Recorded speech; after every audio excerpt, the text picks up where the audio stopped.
میں علماء کرام میں تفسیر میں دین کو سمجھنے کے لیے 4 حصوں میں تقسیم کی ہے۔ پہلا حصہ اس کے عقائد کے متعلق ہے، دوسرا عبادات کے متعلق ہے، تیسرا معاملات کے متعلق ہے، اور چوتھا اخلاقیات کے متعلق۔ تو آج جو چوتھا حصہ ہے اخلاقیات، اس کے بارے میں سب سے کم گفتگو ہوتی ہے،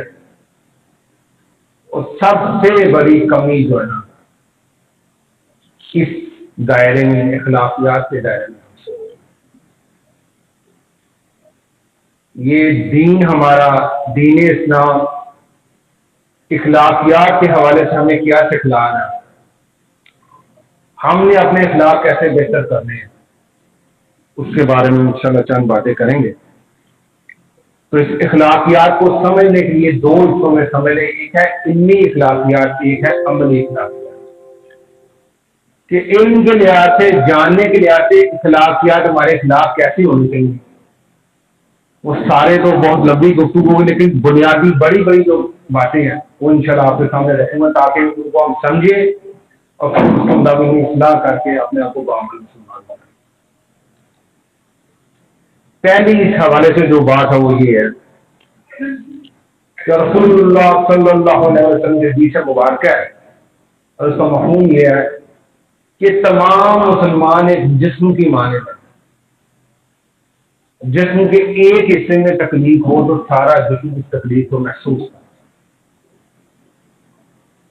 جو حدیث کا فہم ہمیں یہ سمجھا رہے ہیں کہ مسلمان ایک جسم کی مانند ہے، اور جسم کا مطلب قرآن نے اس کا نقشہ کھینچا ہے کہ ہم ایک امت ہے، امت محمدی ہے۔ تو امت محمدیہ ہونے کے ناطے انفرادی طور پر اللہ تعالیٰ نے، اللہ سبحانہ تعالیٰ نے ہمارا قرآن میں نام مسلمان رکھا ہے، وَسَمَّاهُ الْمُسْلِمِينَ قَبْلَ وَفِي هَذَا۔ ہم انفرادی طور پر فردن ہم مسلمان ہیں، اور اجتماعی طور پر ہم امت محمد۔ تو آج اصلاح کا اور جھگڑوں کا اور تنقید کا پہلا دروازہ بند کرنا ہوگا، تو ہمیں اسلام میں سے فرقے کو نکالنا ہوگا۔ اسلام میں کوئی فرقہ نہیں،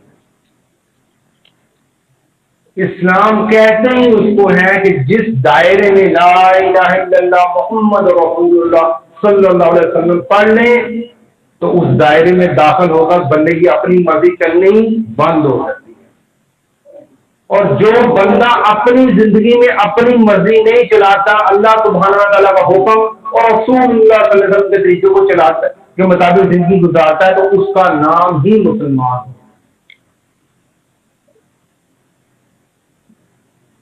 تو جب ہم فرقوں کو چھوڑیں گے تو پھر اصلاح کا دروازہ کھلے گا۔ ہم اپنے آپ کو تو حق نہیں سمجھ رہے ہوں گے، حق بات سمجھ ہوگی، آ جائے گی تو الحمدللہ، اگر دوسرے کو سمجھانی ہوگی تو اس کا طریقہ کار کچھ اور ہو جائے۔ تو آج مسلمان ایک جسم کی مانند ہے، اور اس جسم کا کینسر یا بڑا جو نا زخم ہے جو اس جسم کو صحت مند نہیں ہونے دے رہا، وہ فرقہ ہے۔ تو اس لیے ہم نے فرقے کو چھوڑتے ہیں، اسلام میں فرقہ نہیں ہے، اور قرآن اسی کے بارے میں کہا ہے ان الذین فرقوا دینهم وکانوا شیعا لست منهم بشیء،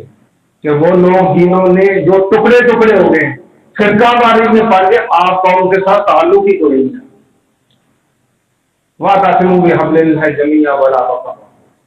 اللہ کی رسی کو مضبوطی سے تھامو اور فرقوں میں نہیں۔ تو پہلی بنیادی بات سمجھیے کہ ہم فردن قرآن ہمیں کہہ رہا ہے ہم مسلمان ہیں، اور مسلمان کی تعریف ہی وہ ہے جو اپنی زندگی میں اپنی مرضی نہ چلائے، اسے مسلمان کہتے ہیں۔ اور اجتماعی طور پر ہم امت محمدیہ، امت وسطا۔ پہلی بات یہ ہے۔ دوسری بات یہ ہے آج کے حوالے سے کہ ہمارے جتنے بھی سوالات ہیں، ہم جو فرقہ واریت والے اختلافی مسائل ہیں نا، ان کے بارے میں بہت زیادہ گفتگو کرتے ہیں۔ ہمیں پتا کہ اس فرقے میں یہ اختلافی بات ہے، ہم وہ چھیڑ لیتے ہیں، دوسرے فرقے میں یہ اختلافی بات ہے وہ چھیڑ لیتے ہیں۔ علماء کرام سے سوال ہی وہ پوچھتے ہیں جو اختلافی ہیں، جس کا ہمارے عمل کے ساتھ کوئی تعلق نہیں ہے، صرف یہ زبان کا چسکا ہے۔ اور کسی نے، میں ایک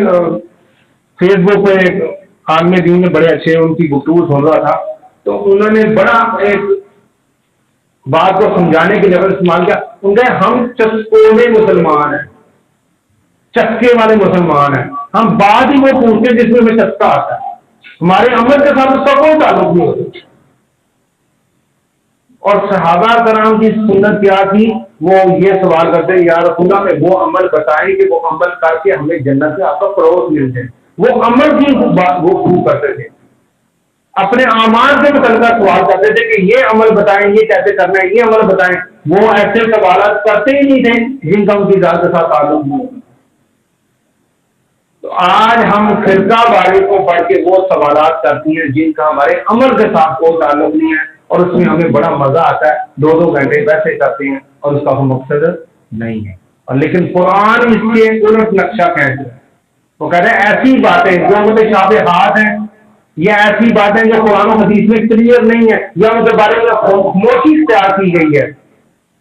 تو جو مومن ہوتے ہیں، جو ایمان میں پختہ ہوتے ہیں، وہ کہتے ہیں بس ہم ایمان نہیں ہیں، ہمیں اس سے آگے بات کرنے کی ضرورت ہے، وہ ایسی باتوں میں پڑتے ہی ہیں۔